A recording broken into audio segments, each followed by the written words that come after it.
По најавата и рекламите, време е за официјалниот почеток на вестите на Ирис телевизија. Со првиот материјал одиме во Кочани, а таму 15 килограми марихуана кочанец ја чувал во бункер кај градскиот базен во Кочани. 31 годишен дилер од Кочани од денес е со кривична пријава, а одредена му е и мерката притвор од 30 дена. 31 годишниот дилер од Кочани ја набавил марихуаната од непознато лице од Гевгелија кон крајот на февруари оваа година. Ја чувал во бункер кај градскиот базен во Кочани. Истата имал намера да ја продаде на зависници. Полицијата го спречила во намерата да заработи од 80 до 100.000 евра со продажбата на 15 килограми марихуана, која ја пронашле полициските службеници сокриена во бункерот, откако претходно направиле обсервација на теренот. По добиените сознанија и преземени мерки од страна на полициските службеници, пријавениот кон крајот на месец февруари годинава од непознато лице од Гевгелија набавил 16 целофански пакувања опојна дрога марихуана и истата ја држел заради продажба. По преземените мерки од страна на полициски службеници со потврда за привремено одземени предмети, одземена е опојната дрога марихуана и утврдено е дека станува збор за вкупна нето тежина од околу 15 килограми. Наркодилерот од Кочани кој прво се обидел да ја побегне на полицијата со возилото марка Мерцедес, по наредбата да застане е лишен од слобода. Освен кривична пријава од полицијата, кочанскиот наркодилер заработи и мерка притвор од 30 дена. Од страна на судија на претходна постапка на пријавениот одредена му е мерка притвор во време траење од 30 дена. Ла, од порано бил познат на службите за недозволена трговија со дрога. Неодамна СВР Штип заплени 0,81 грам наркотична дрога хероин, која 34 годишен штипјенец ја купил од жител на Рачиново и ја сокрил покрај дрво на патот на влезот во Штип. Кога се вратил да ја земе и продаде на зависници, го забележале полициските службеници, кои откако ја нашле и одзеле дрогата, го привеле во станицата.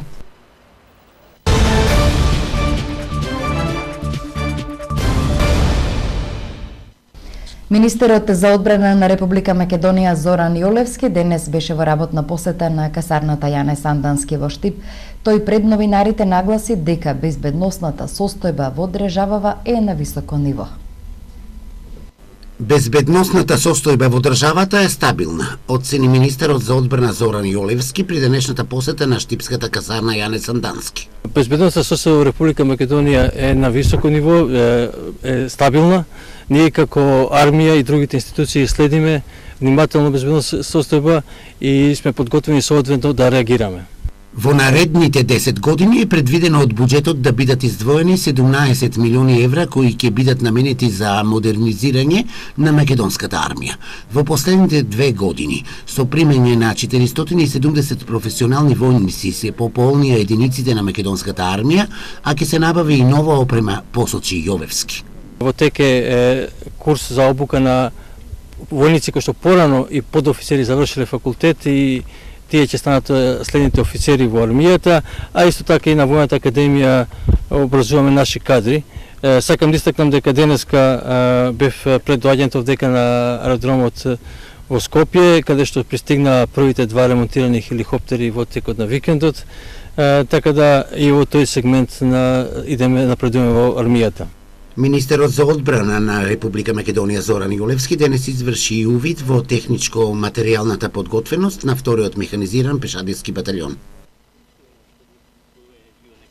Локалните избори 2017 се во политички вакуум, нема кој да ги распише, а денешниот ден беше последниот за тие да се одржат во месец мај годинава.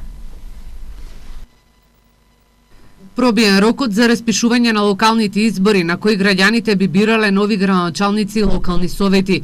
Денеска беше денот кога собранието требаше да ги распише изборите за да се одржат во мај годинава, но ниту една од политичките партии не побарала, односно не доставила иницијатива за да се распишат изборите согласно законскиот рок.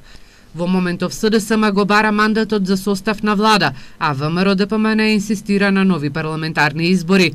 Според Уставот и Изборниот законник, денеска е последниот ден за распишување на локалните избори, но право да распише избори има само председателот на собранието, кој е изгласан од најмалку 61 пратеник од актуелниот парламентарен состав. Прецизната законска одредба дека од денот на распишувањето до денот на одржувањето на изборите не може да поминат повеќе од 90 дена, ниту помалку од 70 дена. Во актуелната ситуација се комплицира поради фактот дека имаме политичка криза, а собранието не функционира. Според политичките кулуари, локалните избори се очекува да се одржат во септември, бидејќи засега нема волја од партиите да одат на локални избори, поради актуелната политичка состојба.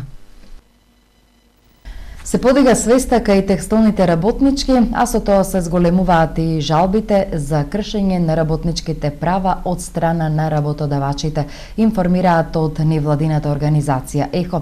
Според нив, новото време создава и нови социјално ранливи категории.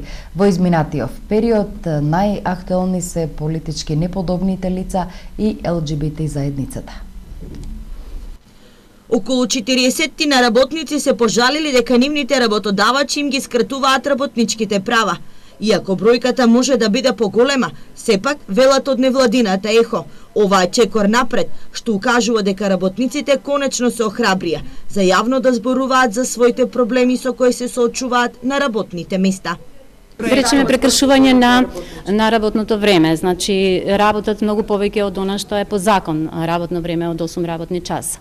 А понатаму имаат навреди од страна на раководители, значи многу ниски плати кои што не се исплаќаат целосно. Оно што се случува е дека голем дел од нив постојано пријавуваат, значи се повторуваат случаите. Дефинитивно расте затоа што се охрабруваат и затоа што ние правиме некои едукации за тоа кои се всушност работничките права кои што самите треба да ги препознаат и да си ги штитат на некаков начин. Во моментот во Штип се формира локална активна платформа која ќе има за цел да воведе социјална инклузија за сите ранливи категории. Од досегашните дебатирања е констатирано дека новото време создава и нови ранливи групи. Како една која во изминатиот период се повеќе се споменува е политичката дискриминација, односно делбата на наши и ваши. Оно што го идентификувавме на работилниците кои што ги правиме на национално ниво се припадниците на ЛГБТ заедницата. А понатаму тоа се политички дискриминирани лица кои што се неподобни политички и така натаму мислам дека веројатно ќе има и други идеи кои се ново настанати ранливи групи. Локалната активна платформа која ќе се имплементира од страна на тело во кој ќе учествуваат представници од локалните самоуправи, невладиниот сектор, социјални работници, како и лица од социјално ранливите категории, треба да се спроведе во 18 градови во целата држава.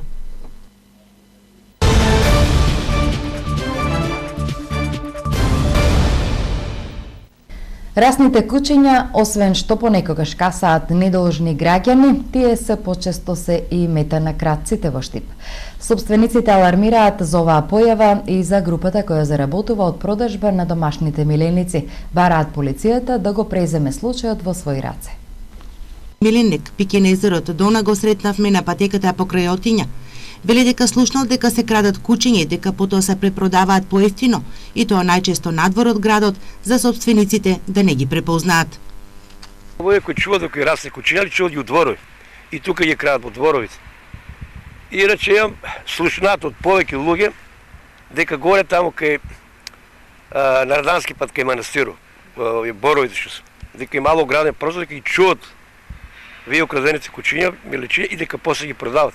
Младо куче, младо, од 50 до 100 евра вреден, мало куче, да. А возрастно може до 150 евра да постигне.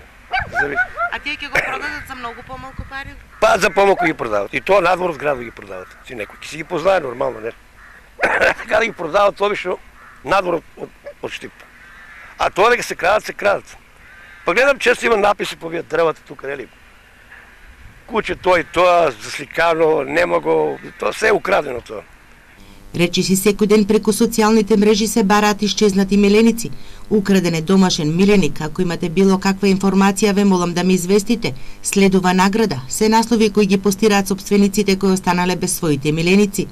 Штипјани не ги оправдуваат овие кражби. Велат надлежните да превземат мерки. Чувам го 11 месеца. Не ги оправдувам кражбите, бидејќи миленичијата се дел од нашето семејство.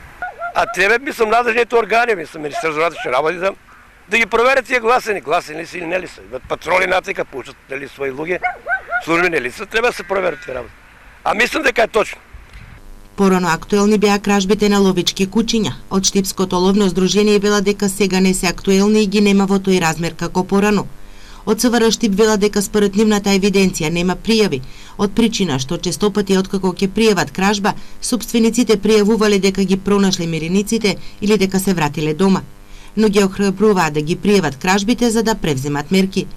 По се зачестените злоставувања на домашните миленици, а сега и кражбите, собствениците на расни кучиња повторно ја потенцираа потребата од формирање на полиција за заштита на животни, поаѓајќи од тоа дека кражбите се кривично дело за кое се предвидени и санкции. Жителите на приградската населба Три Чешми бараат амбулантата повторно да проработи. Велат дека не е нормално во една населба каде што има над 2000 жители да нема лекар, медицинска сестра, а нема ниту аптека. Во кој ли тоа век живееме ние, се жалат жителите на Три Чешми.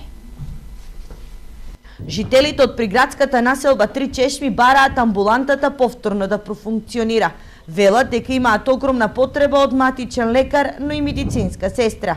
Добар дел од местното население се стари лица, па само за обичен преглед или инјекција мора од својот скромен пензионерски буџет да издвојат минимум 200 денари.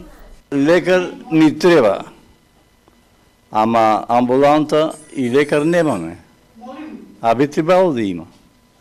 Сега, вистина, може на лекарите да не се вплути во тоа, али државата треба да субвенции да му дават на тај доктор да дојде што ќе работи тука. Овие луѓе сите што дојдат, сите тие неделно по 2 пати одат за град. 2 пати. Амбуланта доле еме се спремано саком паком. Неќе сестра да дојде. Тоа еме одено и медицински сестра. Сестра да дојде и за инекции и за апчиња една мала аптека, најосновните лекови што се тие, што викалте, најосновните, ајде да ги имаме, тоа е подобро. Во 2010 година во населбата во која живеат над 2000 жители беше отворена амбуланта, а здравствените услуги од тогашната докторка ги користеа и жителите од селата Кривидол, Врсаково, Судик и Сарчиево. Подобро не беше, кога имавме лекар. Имавме, не дај Боже, се удеш, прст, глава, одиш на преврска, инекции ти дадат. Бараме сите членови на селото што се, да се пријавиме кај патечен лекар, да не биде еден, да може да биде тука у селото со медицинска сестра, се. Немањето на соодветна здравствена заштита е хроничен проблем со кој се соочуваат многу села, но и цели општини од Источна Македонија. Карбинци и Чешиново Облешево со општините кои не најдоа соодветен механизам за решавање на овој горлив проблем. Штипското јавно предпријатие Стипион со загуба од околу 1,5 милион денари во текот на изминатава година. Директорот Игно Иванов вели дека годинава од дополнителна дејност ќе имаат околу 3 милиони денари од страна на општина Штип. Штипското јавно предпријатие Стипион минатата година ја заврши со загуба од околу 1,5 милион денари, стои во извештајот кој треба да се најде на наредната седница на Советот на општина Штип.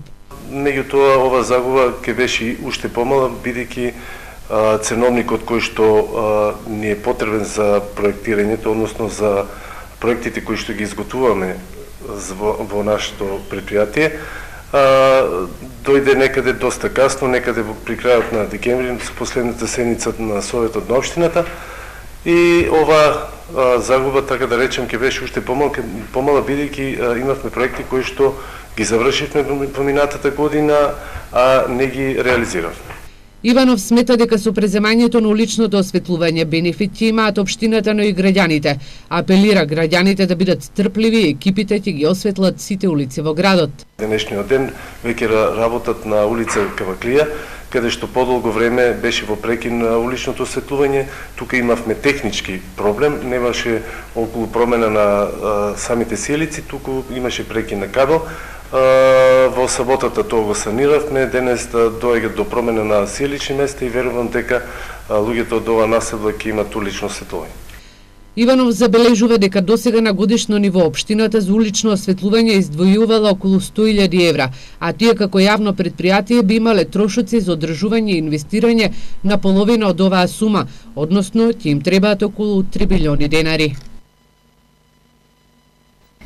Фабриката за селекција и преработка на отпад при јавното предпријатие ИСАР секојдневно преработува пластична амбалажа. Капацитетот на годишно ниво е преработка на околу 30 тони пластика. Јавното предпријатие ИСАР со својата фабрика за селекција и пакување на отпад допринесува во градот 5 амбалажата да биде прибрана. Дневно се преработуваат околу 400 килограми пластика. Оваа година, како и претходната, продолжуваме со континуитетот на селекција и пакување на отпад. Дневно околу 300 до 400 килограми пластика, односно 5 амбалажа, пакуваме отпад. Потоа, заедно со нашиот партнер Пакомак ќе зема јанос на рециклаж. Фабриката за селектирање и пакување на отпад исто така прибира и стаклена амбалажа. Стаклена амбалажа, да, собираме и стаклена амбалажа, тоа е ново кај нас. Имаме соработка со повеќе ресторани во општина Штип. Капацитетот за преработка на пластична амбалажа на фабриката на јавното предпријатие ИСАР е околу 30 тона.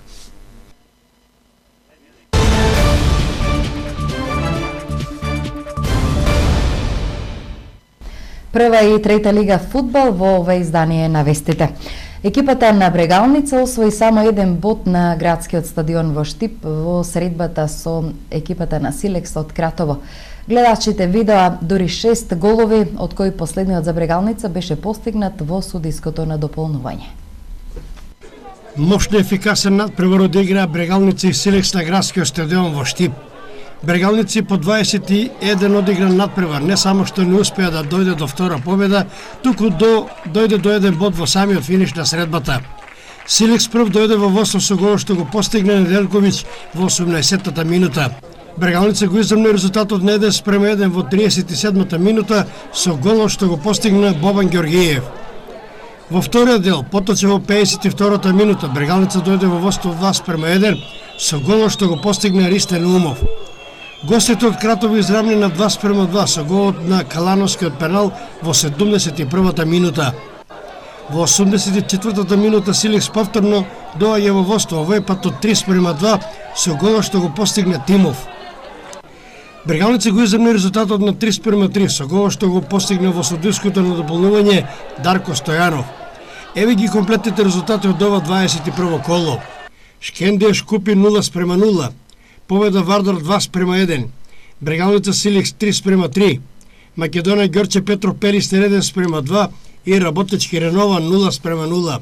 Табела Вардар е прв со 47 бодови, втори е Шкендија со 41, трето место Пелистер 36, на четвртото место Работнички има 33, на петтото и шестото место се Ренова и Силекс со по 28 бодови, седмо место Победа 19, 8 место Шкупи 18, на 9-то место Македонија Ѓорче Петров има 16 и последно 10-то место за Брегалница со 12 освоени бодови. Во третата лига Малешевци и Каменичани ги одмерија силите. Трето лигашкото фудбалско дерби на истокот им припадна на играчите на Китго Пехчево, кои славеа минимална победа во средбата со Каменица Саса. На останатите средби се постигнаа вообичајните резултати со очекувани победи на водечките екипи. Интересно и мощно возбудливо беше на жешкиот терен во Пехчево, каде што се одигра комшиското дерби помеѓу екипите на Китго Пехчево и Каменица Саса. Домакините победија со резултат 1:0 со гол што го постигна младиот Андреј Симирски на одлична асистенција на Мартин Димовски во 37-та минута.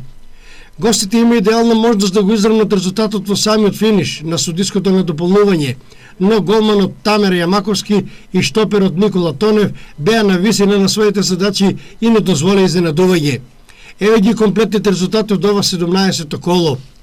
Малеш, Слога 1934 1:1, Китго Пехчево, Каменица Саса 1:0, Василево Плачковица 1:3, Рудар 1947 Белашица 0:6, Брегалница Голак, Работник Џумалија 2:0 и Осогово Тиверија 5:0. Табела, Беласица е прва со 45 бодови, второ место Плачковица 39, на третото место е Каменица Сасаc со 34, четврто место Согово 33, на петтото место Овчапол има 31, шесто место за Кит Гопекчево со 28, следуваат Напредок Здраве Радово и Бергалница Голак на седмото и на осмото место со по 21 бод.